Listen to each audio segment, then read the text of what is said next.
Hello and welcome back to another episode of ToneWise Productions.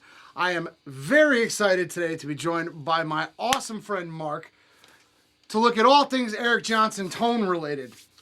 So Mark is much better at this than I am. Oh, I wouldn't say that. You've seen my butcher professionalism in past videos, I imagine, but he's the real deal.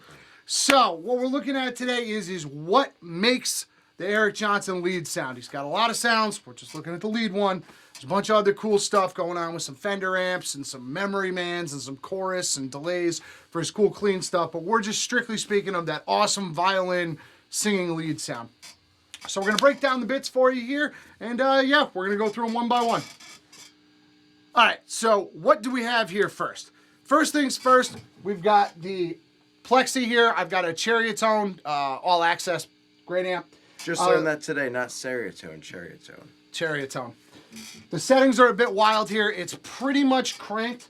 There's absolutely no treble on. There's very little presence on. The bass and the mids are like just short of halfway up, and all the volumes are cranked. So that sounds a little bit by itself, like this.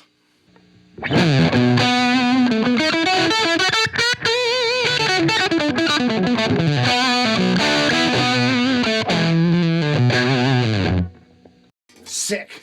Now we're going to add in the tube driver, which I will interject somewhere in here in this screen. It might be over Mark's beautiful face for all we know.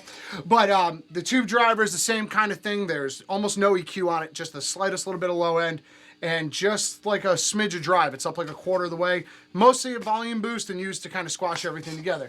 So that sounds a lot like this.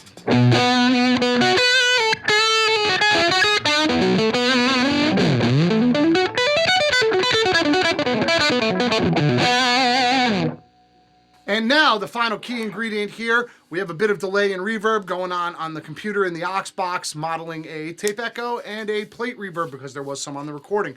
It's going to show up again somewhere over here. I will add it in post.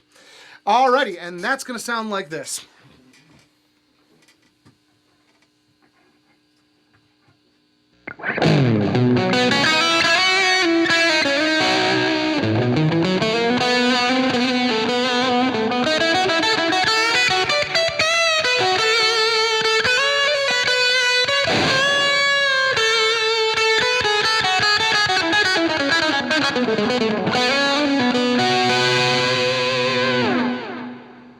Sick.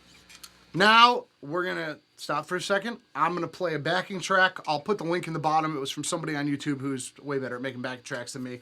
I'll give credit where credit's due. But we're just gonna let Mark shred over this so you can hear it in context, because I really think guitar tones do not stand on their own.